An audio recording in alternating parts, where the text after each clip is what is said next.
Imagine waking up every day, knowing that someone, somewhere wants you dead. Imagine living decades, looking over your shoulder, testing every drink before taking it, distrusting even your own shadow. Now imagine that all this paranoia isn't madness, but rather the only reason you're still alive. This is Alastor Moody, the wizard who transformed constant vigilance into an art, who lost pieces of himself fighting the darkness, and who, ironically, had his greatest triumph stolen by those he swore to destroy. His story isn't just about a retired Auror with a magical eye. It's about the real price of a war that never truly ends, even when they say it's over. Prepare to know the true story of the man who saw through walls, but couldn't see the trap that awaited him. Before we begin this journey through the world of the most paranoid and perhaps most competent wizard the magical world has ever known, I need your support. If you appreciate in-depth content about the magical universe, click the subscribe button now. And tell me in the comments, from which city are you watching this video? Let's see how far our community spreads around the world. The story of Alastor Moody begins decades before Harry Potter was even born, in an era of the magical world that few like to remember. Moody was born around 1917, growing up in a relatively peaceful time by wizarding standards. But from a young age, he demonstrated extraordinary talents for defense against the dark arts. We don't know much about his family or his early years at Hogwarts, but what we know for certain is that something in that young wizard prepared him to become the personification of vigilance and determination. His career as an Auror began at a critical moment. Moody joined the Ministry of Magic when the dark arts were slowly resurging in the magical world. He wasn't just another Auror, he was different from the beginning. While other Aurors sought glory or promotions, Moody saw each case as a personal battle against forces that threatened innocence. His approach was methodical, almost obsessive. He studied his enemies, learned their patterns, anticipated their movements. And most importantly, he never underestimated anyone. During his first decades as an Auror, Moody built a fearsome reputation. He was known for his ability to diffuse dangerous situations, for his capacity to read people and situations with frightening accuracy, and for his absolute refusal to accept excuses or half-truths. Moody operated in a world of moral black and white, where dark wizards were the enemy and needed to be stopped at any cost. This worldview, although rigid, made him incredibly effective in his work. But it was during the First Wizarding War, when Voldemort began his first rise to power in the 1970s, that Alastor Moody truly became a legend. While many Aurors hesitated before the cruelty and power of the Death Eaters, Moody dove headfirst into the darkness. He understood that he was facing enemies who didn't follow rules, who had no mercy, and who would use any weakness against you. So Moody adapted. He became so vigilant, so careful, so paranoid that he became almost impossible to surprise. Moody's philosophy was simple but profound. Constant vigilance. Those two words became his mantra, his way of life. He preached that an Auror, or any wizard fighting darkness, could never lower their guard. Not for a second, because it was in that second of distraction that a Death Eater would cast a curse. It was in that moment of trust that a potion would be poisoned. It was in that instant of peace that a trap would be triggered. And Moody was right, as his own story would repeatedly prove. During the war, Moody became one of the most valuable members of the Order of the Phoenix, the secret organization founded by Albus Dumbledore to combat Voldemort and his followers. Dumbledore deeply respected Moody, not only for his abilities, but for his absolute incorruptibility. While others could be tempted, intimidated, or deceived, Moody remained firm. He saw through lies, illusions, the masks that servants of darkness wore, and most importantly, he wasn't afraid to do what was necessary to protect innocent lives. The battles Moody fought during this time were brutal. He faced some of the most dangerous Death Eaters in duels that tested not only his magic, but his intelligence and his will to survive. Moody developed an arsenal of defensive and offensive techniques that made him an almost unstoppable force. He knew counter-curses for practically any dark spell. He could identify a curse just by the wand movement of his opponent. He had reflexes sharpened by decades of real combat, and he never ever fought fair when facing those who didn't deserve that respect. But the war took its toll. Moody began to lose pieces of himself, literally. In a particularly fierce battle, he lost part of his nose. The wound never healed properly, leaving him with a distinctly mutilated appearance that would become one of his trademarks. But that was just the beginning. In another violent confrontation, Moody lost a leg. The injury was so severe it couldn't be magically healed to perfection, and he needed a wooden prosthetic. This leg made a characteristic sound when hitting the floor, a sound that many Death Eaters would learn to fear, for it meant that Mad-Eye Moody was hunting. And then came the most significant loss, the one that would give him his nickname and forever change how he saw the world, both literally and figuratively. During a particularly intense duel, Moody lost one of his eyes. The exact circumstances were never fully revealed, but we know it was during the war, in combat with the forces of darkness. The loss of an eye would be the end of a career for many Aurors, but not for Moody. Instead, he transformed this deficiency into a terrifying advantage.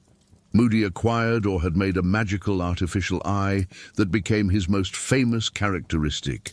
This wasn't a simple glass eye. It was an extraordinary magical object, a vibrant electric blue that constantly spun in its socket, moving independently of Moody's natural eye. This magical eye possessed abilities that went far beyond normal vision. It could see through solid objects, through walls, through invisibility cloaks. It could rotate completely backward, allowing Moody to see in all directions simultaneously. With this eye, Moody literally had eyes in the back of his head, a capability that saved his life countless times. The magical eye could also detect magic in ways that normal eyes couldn't. Moody could see hidden spells, could identify enchanted objects, could detect magical disguises and illusions. This made him almost impossible to deceive. Try using an invisibility cloak near Moody, and he would see you clearly. Try disguising yourself with polyjuice, and he would notice something wrong. Try hiding something from him, and that spinning blue eye would eventually find it. The eye was so effective that Moody never removed it, not even to sleep, maintaining constant vigilance even in his most vulnerable moments. Over time, Moody became known throughout the magical world as Mad-Eye Moody, a nickname he carried with dark pride. The nickname reflected both his constantly moving magical eye and his restless nature, always vigilant, always suspicious. For his allies, the nickname was said with respect and even affection. For his enemies, it was whispered with fear, because Mad-Eye Moody never gave up, never forgot, and always was watching. As the First War continued, Moody became responsible for imprisoning more Death Eaters than any other Auror. He tracked them with relentless determination, studied their habits, anticipated their movements, and captured them one by one. His cell in Azkaban, the wizard prison, was always being filled with Voldemort's servants that Moody had personally captured. He knew each one of them, their names, their crimes, their methods. For Moody, they weren't just criminals. They were personal threats that needed to be neutralized. But Moody wasn't just a brutal hunter. He was also a brilliant strategist. During the war, he worked tirelessly with Dumbledore and other Order members to coordinate defenses, plan missions, and protect important targets. Moody had a gift for thinking like his enemies, for anticipating their plans, for identifying patterns in their behavior. This ability saved countless lives and frustrated dozens of Death Eater attacks before they could be executed. The war also revealed another aspect of Moody's character. his fierce loyalty to those he considered true allies. Although he was suspicious by nature, once Moody decided you were on the right side, he would fight to the death for you. He developed deep respect for certain Order members, wizards and witches who proved their courage and their commitment to the cause. Dumbledore was at the top of that list, but there were others too, silent warriors who risked everything to combat darkness. During those dark years, Moody also became known for his expertise in detecting cursed objects and dark magic. He had a personal spell detector that he used constantly, a device that whistled and spun in the presence of dark magic or hidden spells. Moody trusted this device almost as much as his magical eye. He used it to check correspondence, gifts, food, drink, anything that could have been compromised by enemies. For many, this seemed like extreme paranoia, but for Moody it was just common sense in dangerous times. His house, wherever it was described as a true labyrinth of protections and magical traps. Moody installed every conceivable kind of defense, alarms that detected intruders, spells that verified identities, traps to capture or incapacitate invaders. He had planned escape routes, secret hideouts, emergency supplies. Visiting Moody at home was a disconcerting experience, even for friends, as you needed to pass through multiple security checks before being admitted. But no one could argue with the results. Despite being a priority target for Death Eaters, Moody was never captured or killed in his own home during the entire First War. Moody also developed peculiar eating habits due to his constant vigilance. He never drank or ate anything he hadn't personally prepared or hadn't exhaustively verified. He carried his own flask with him, drinking only from his own supply. When he needed to drink in public, he first tested the drink with detection spells, or even with small amounts, to check if there was anything wrong. These habits seemed extreme to casual observers, but saved Moody's life at least a dozen times when enemies tried to poison or drug him. As the war approached its end, with Voldemort apparently destroyed when attacking baby Harry Potter in 1981, Moody continued his work with the same intensity. While others celebrated, Moody remained cautious. He knew that many Death Eaters were still loose, that some claimed to have been victims of the Imperious Curse to escape justice, that darkness never really disappears completely, and he was right in his caution, although it would take more than a decade for this to be proven. In the years after Voldemort's fall, Moody continued as an Auror, but the work changed. Without an open war to fight, he concentrated on capturing remaining Death Eaters, investigating residual dark arts activities, training the next generation of Aurors. He was a severe but effective instructor, instilling in his students the importance of vigilance, preparation, and never underestimating an enemy. Many of the Aurors who served in the 1980s and 1990s had been trained by Moody or influenced by his methods. But even during these relatively peaceful times, Moody made enemies. His refusal to accept claims of innocence from certain suspects, his insistence on complete investigations, his distrust of influential wizards who had suspicious connections to the dark arts, all of this created tensions. Some at the ministry thought Moody was overzealous, that he saw threats where there were none, that his paranoia was damaging important relationships. But Moody didn't care about ministerial politics. He cared about results and protecting the magical world from real threats. During his long career, Moody filled half the cells in Azkaban with prisoners he personally captured. This wasn't an exaggeration, it was a documented fact. Dozens, perhaps hundreds of dark wizards and witches were captured by Moody throughout his career. He knew the stories of each one, the crimes they committed, the victims they left behind. For Moody, they weren't just statistics. They were constant reminders of why his work mattered, why constant vigilance was never paranoia, but rather necessity. Eventually, after decades of service, Moody retired from the Auror office. Not because he wanted to, but because even the most dedicated Auror eventually needs to give up their place. His retirement wasn't exactly traditional.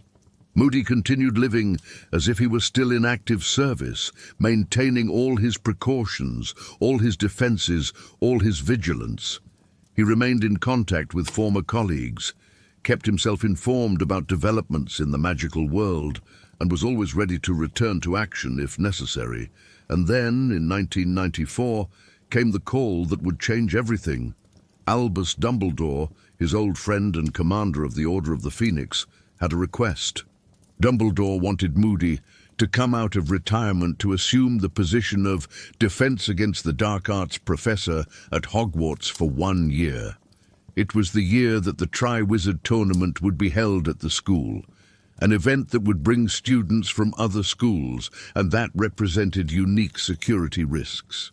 Dumbledore wanted someone he absolutely trusted, overseeing security and teaching the students. Moody agreed, although teaching at Hogwarts was very different from the fieldwork he knew.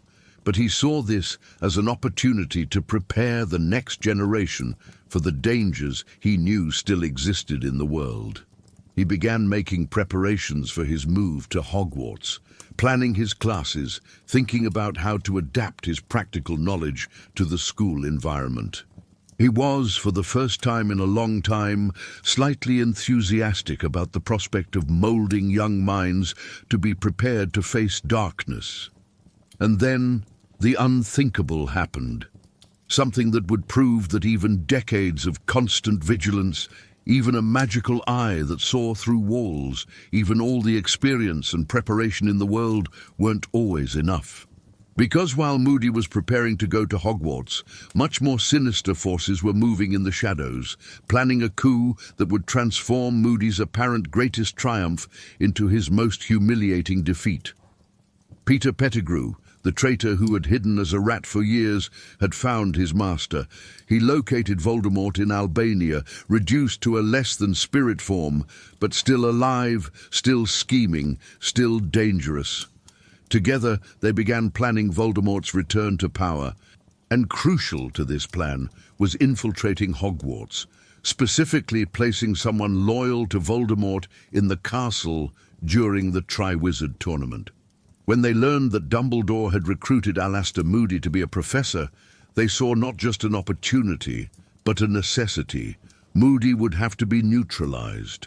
The man chosen for this impossible mission was Barty Crouch Jr., a Death Eater who supposedly had died in Azkaban years before, but who in truth had been secretly freed by his father and kept under control using the Imperious Curse. When Voldemort discovered his existence, he and Pettigrew freed Crouch Jr. and recruited him for their boldest plan. Crouch Jr. would have to capture Alastor Moody, the most vigilant and paranoid Auror who ever lived, and take his place using Polyjuice Potion for the entire school year. It was a suicide mission in theory.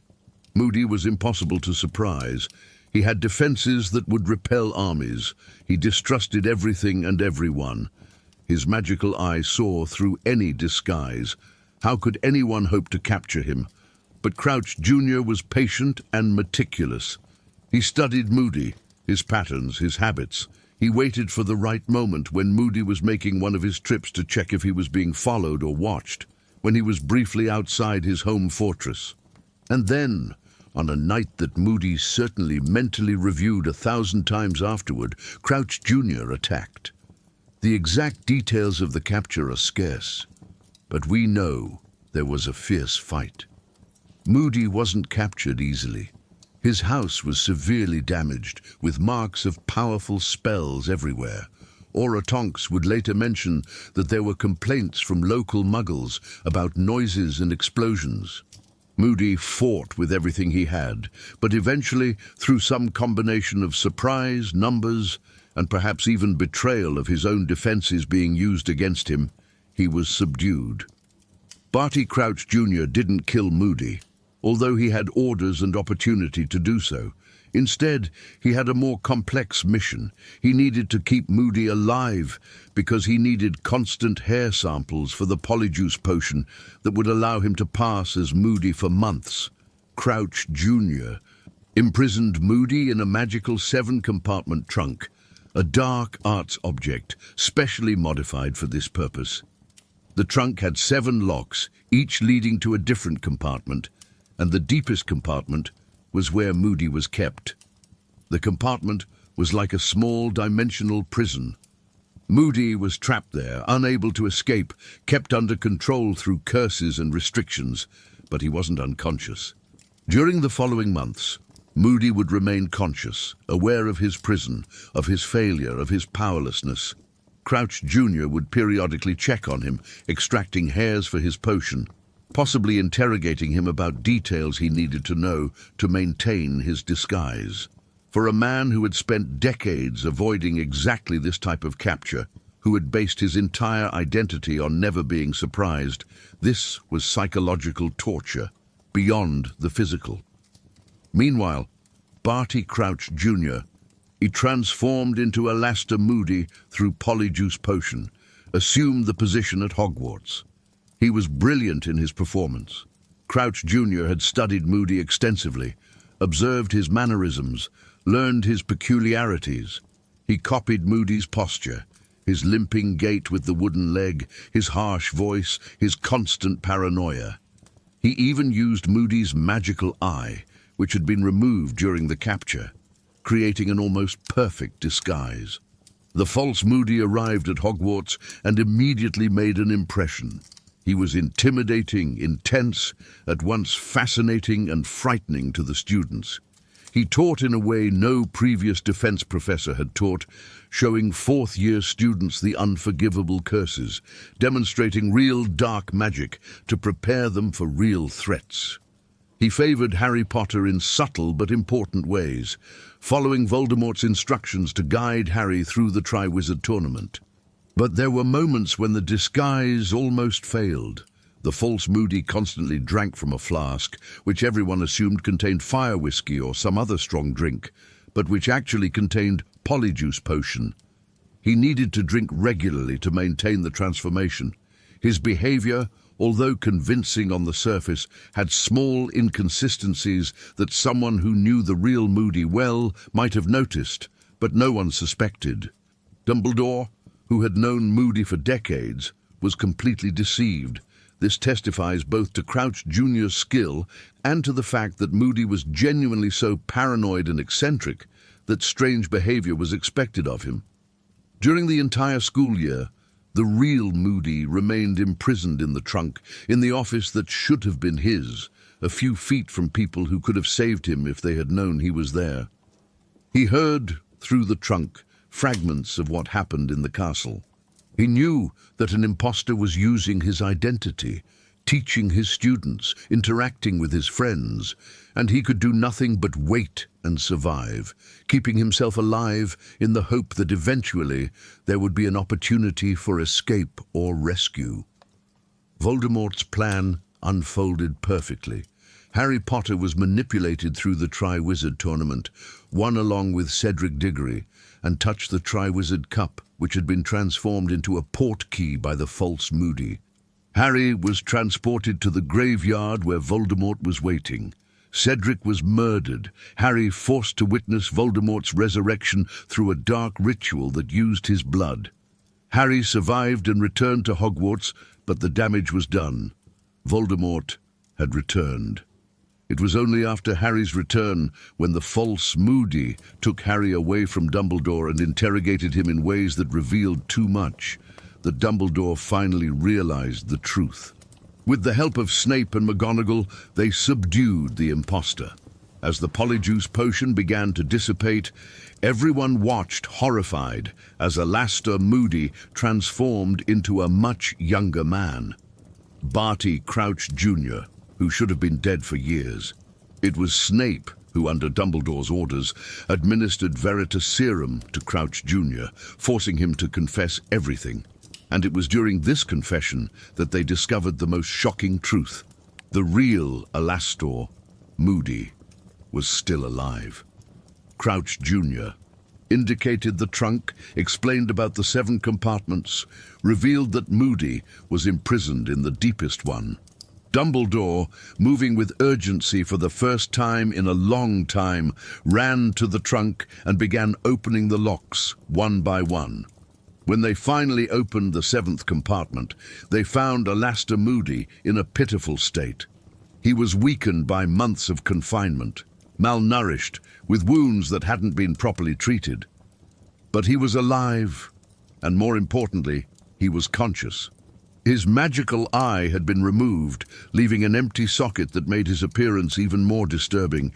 He was confused initially, disoriented after so much time in dimensional confinement, but as the reality of his situation became clear, Moody's fury was palpable. Moody was taken to the hospital wing where Madame Pomfrey worked to restore his health.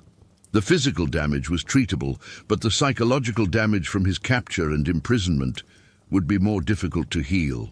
For a man who had based his entire identity on never being captured, on always being vigilant, on always being prepared, this failure was devastating.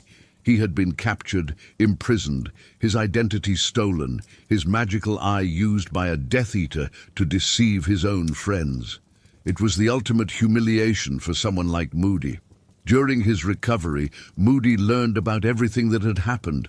He learned how Crouch Jr.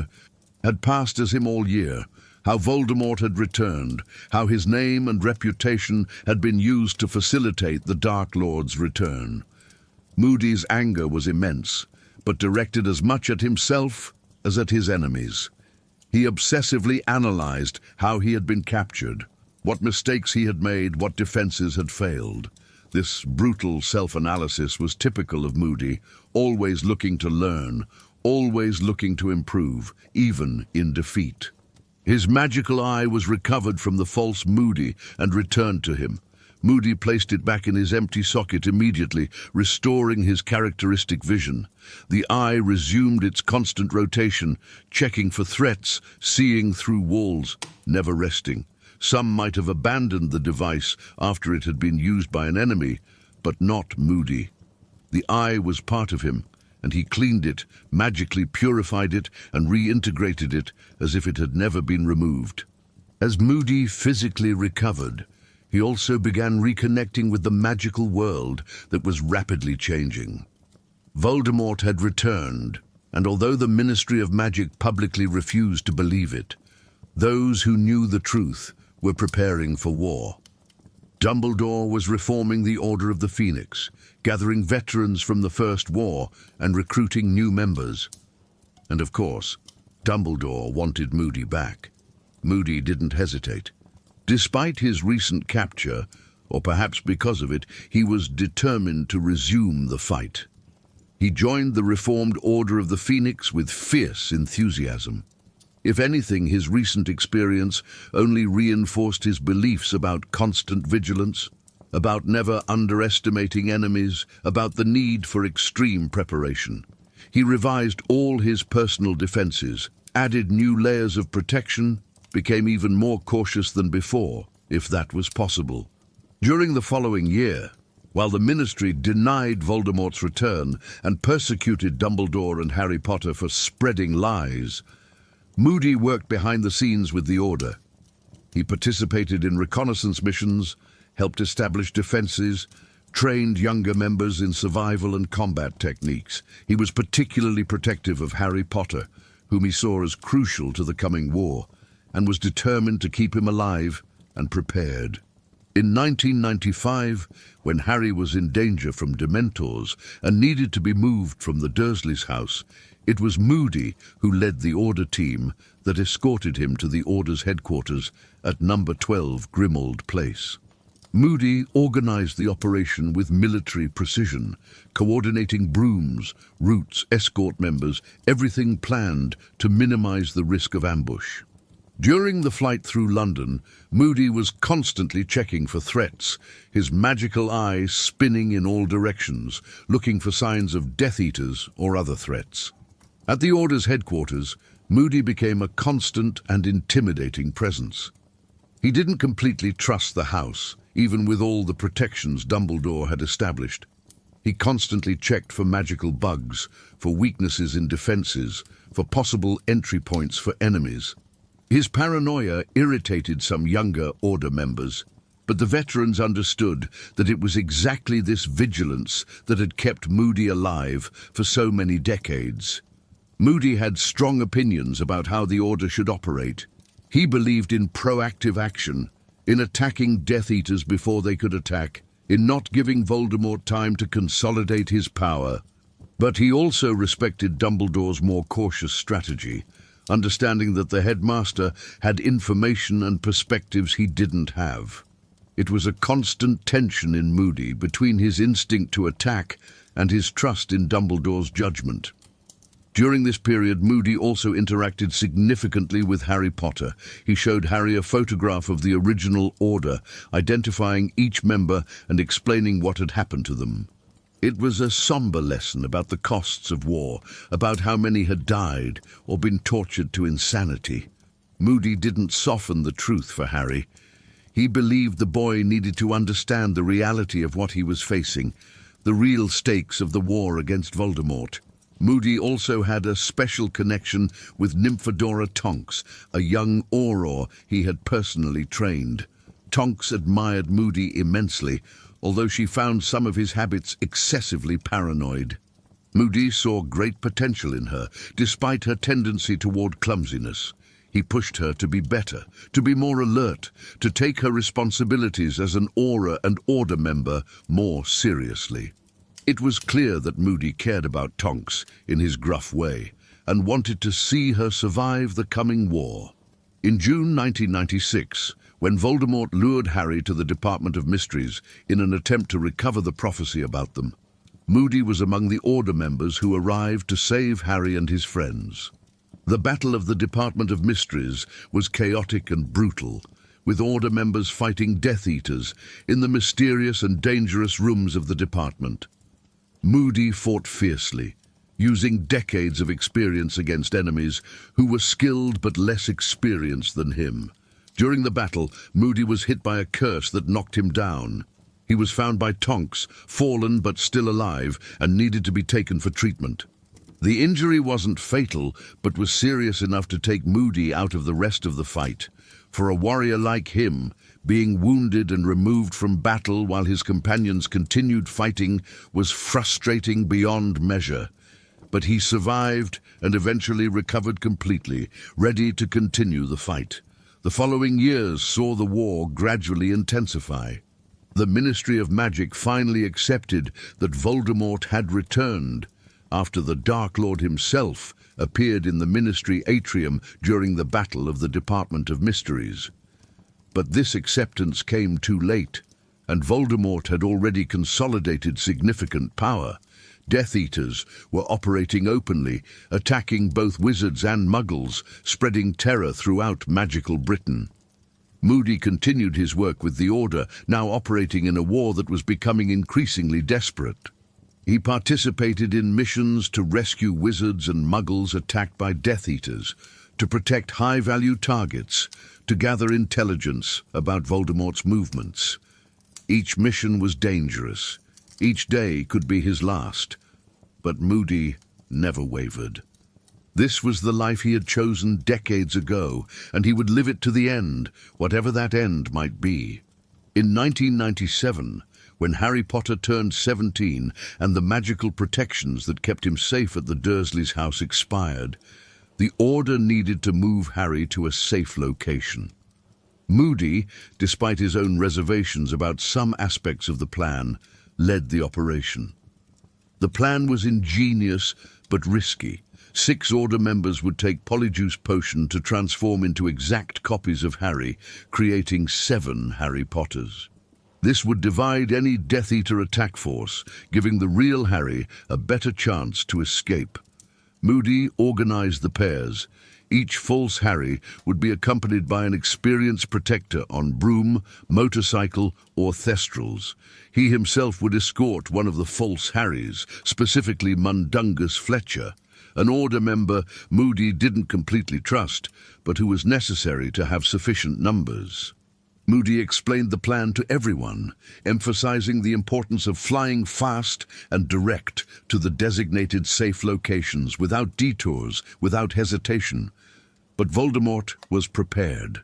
Through information obtained through Severus Snape, who was working as a double agent but whom Voldemort believed was loyal only to him, the Dark Lord knew about Harry's transfer.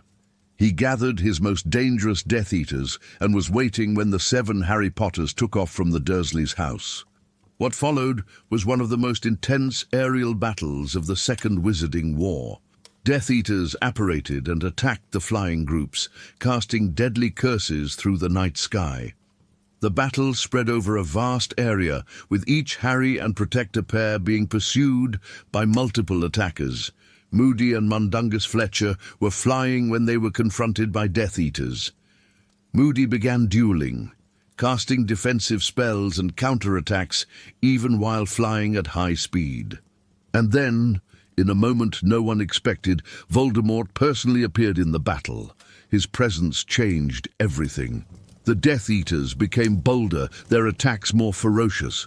Voldemort was personally hunting Harry Potter, and when he saw Moody and Fletcher, he attacked.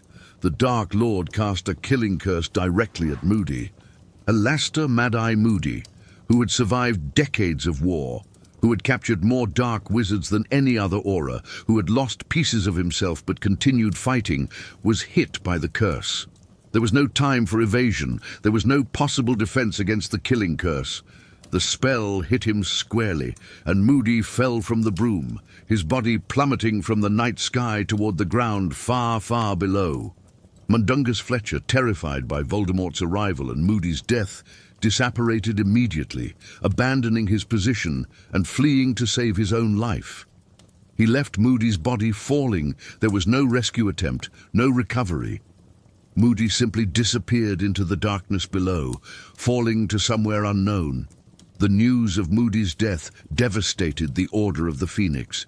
He was one of the oldest members, one of the most experienced, someone who had fought in both wars against Voldemort. His loss was not only emotional but strategic.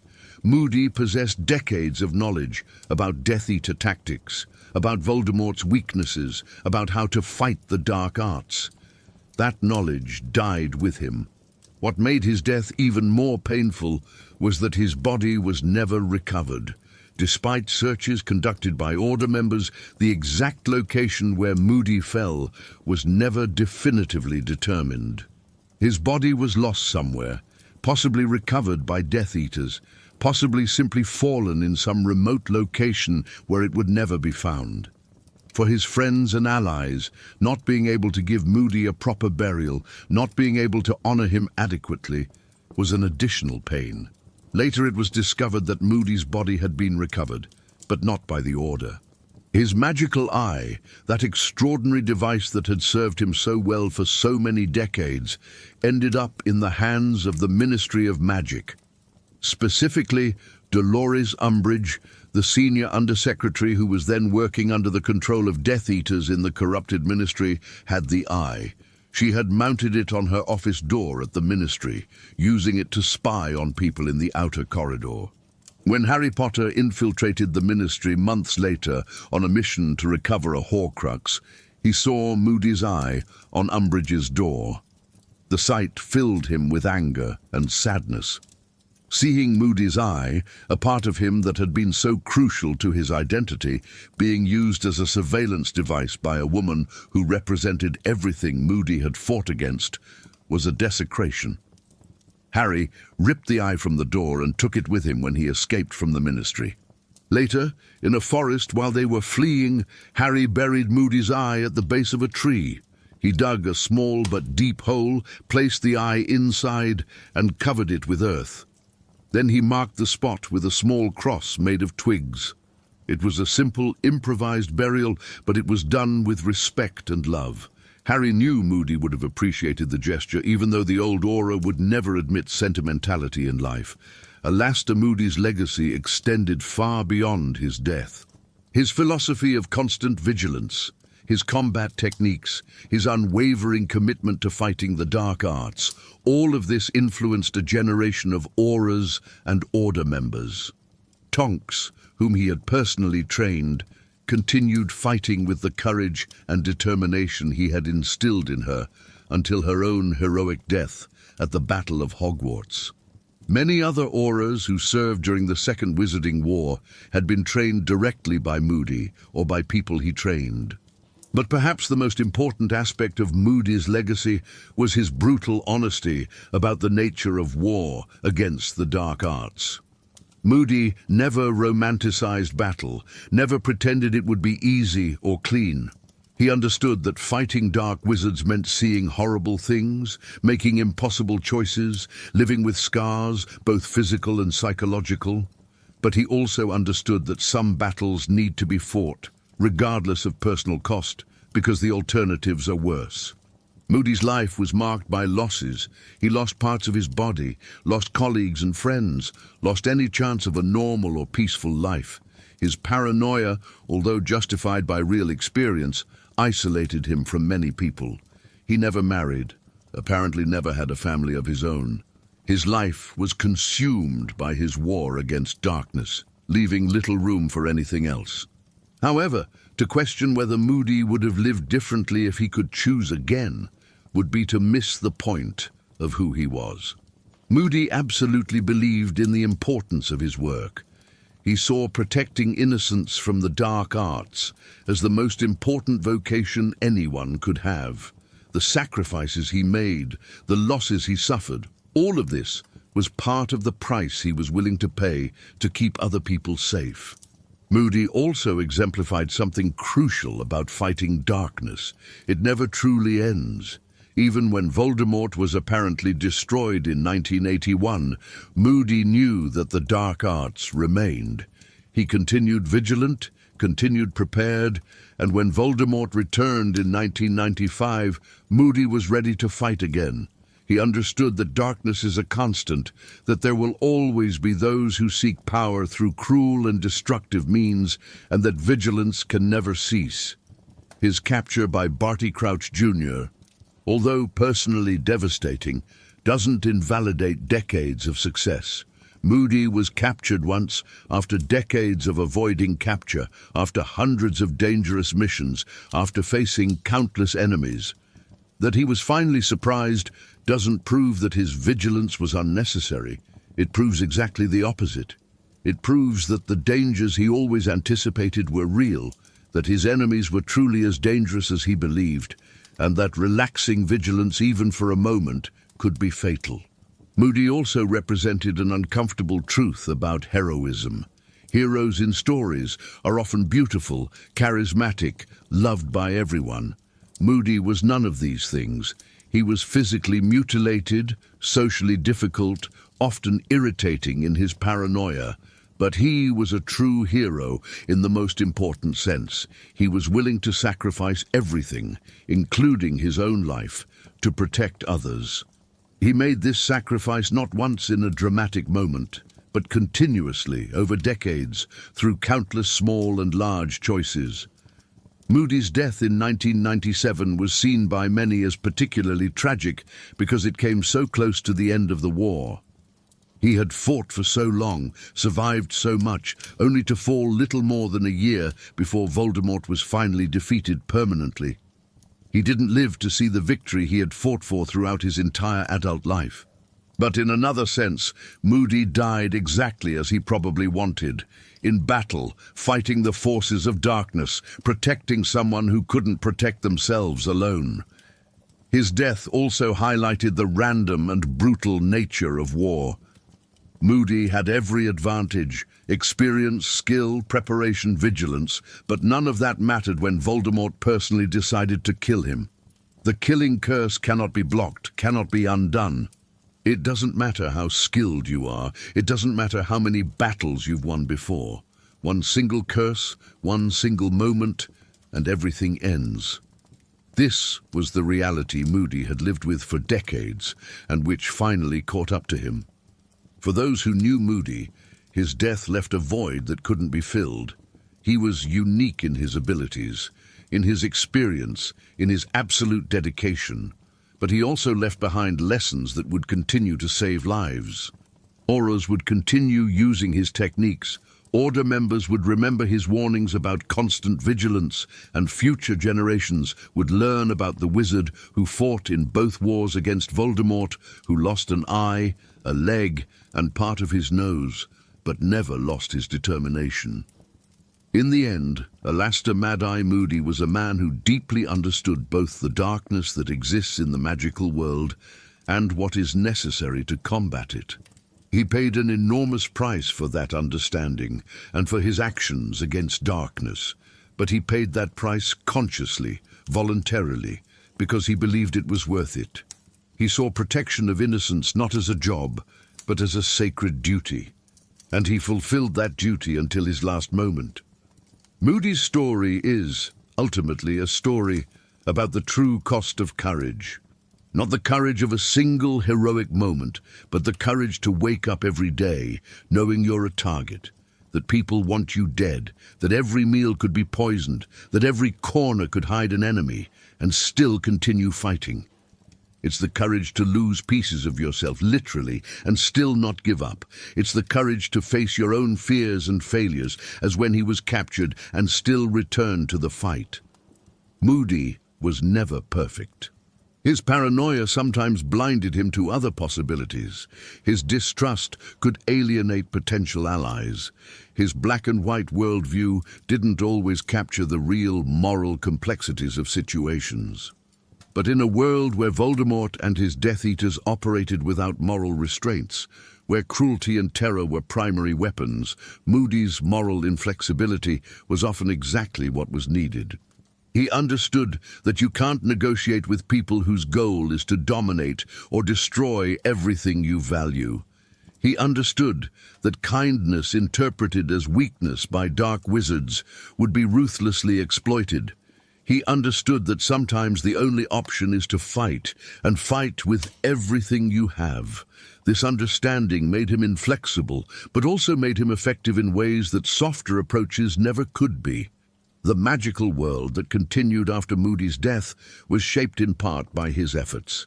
He had trained Aurors who helped rebuild the Ministry after Voldemort's fall.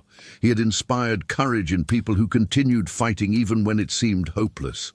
He had demonstrated that even against terrible enemies, even against impossible odds, resistance is possible. This legacy continued influencing the magical world long after his body fell from that dark sky. So when you think of Alastor Moody, think not just of the paranoid Auror with a magical eye, but of the man who dedicated decades of his life to protecting people who would never know his name. Think of the mentor who trained generations of Aurors, preparing them to face dangers he hoped they would never face, but knew they probably would. Think of the warrior who was captured and humiliated but returned to the fight because the fight was more important than his personal pride. Think of the friend who, despite his frightening appearance and rough manners, was loyal to the death for those he trusted. Think of the strategist who planned missions with meticulous care, minimizing risks for others even when he couldn't eliminate all dangers. Think of the man who lived with constant pain from old wounds, but never let that pain diminish his effectiveness or his commitment. Moody's life teaches us that real heroes rarely look like heroes in stories. They are often scarred, both physically and emotionally. They carry traumas from past battles. They have quirks and flaws that make them difficult to be around sometimes. But they keep showing up, keep fighting, keep doing the necessary work even when it's dangerous, difficult, and thankless. Moody never asked for gratitude. He didn't seek recognition or fame. He simply did what he believed was right, day after day, year after year, decade after decade. And when he finally fell, he fell doing what he had always done, placing himself between danger and those who needed protection. There is no more appropriate death for a man like Alastor Moody. His story also reminds us that vigilance, although it may seem like paranoia to outside observers, is often just a realistic awareness of real dangers. Moody didn't see threats that didn't exist. He saw threats that others chose to ignore. His excessive preparation saved his life repeatedly. His distrust kept him alive when others were betrayed. His paranoia, seen correctly, was simply wisdom gained through painful experience. And finally, Moody's story teaches us about sacrifice. Not the dramatic sacrifice of a single moment, but the quiet sacrifice of an entire lifetime. Moody sacrificed normal relationships, comfort, peace, security, and eventually parts of his own body, all in service of a greater goal. He chose a life of constant danger and exhausting vigilance because he saw it as necessary. This choice deserves to be remembered and honored. Alastor Moody died as he lived, fighting darkness, protecting others, never backing down, never giving up. His body may have fallen from that dark sky in 1997, but his influence, his teachings, and his example continued shaping the magical world for years afterward. For those who knew him, he was more than just a paranoid aura. He was a mentor, an ally, a symbol of unwavering resistance against evil. And now you know the complete story of Alastor Moody, from his beginning as a talented young Auror to his heroic death protecting Harry Potter. It's a story of sacrifice, of vigilance, of courage tested through decades of war. It's the story of an imperfect man who, despite all his flaws and quirks, dedicated everything he was to protecting the magical world from the forces of darkness. It's a story that deserves to be remembered, just as the man deserves to be honored. If you appreciated this deep journey through the life of one of the most fascinating characters in the Harry Potter universe, don't forget to leave your like, share this video with other fans, and of course, if you're not already subscribed, subscribe to the channel for more in-depth content about the magical world. And tell me in the comments, which aspect of Moody's story impressed you most? His unwavering dedication, his justified paranoia, or perhaps the tragedy of his capture and death? Let's talk in the comments. Until the next video, and remember, constant vigilance.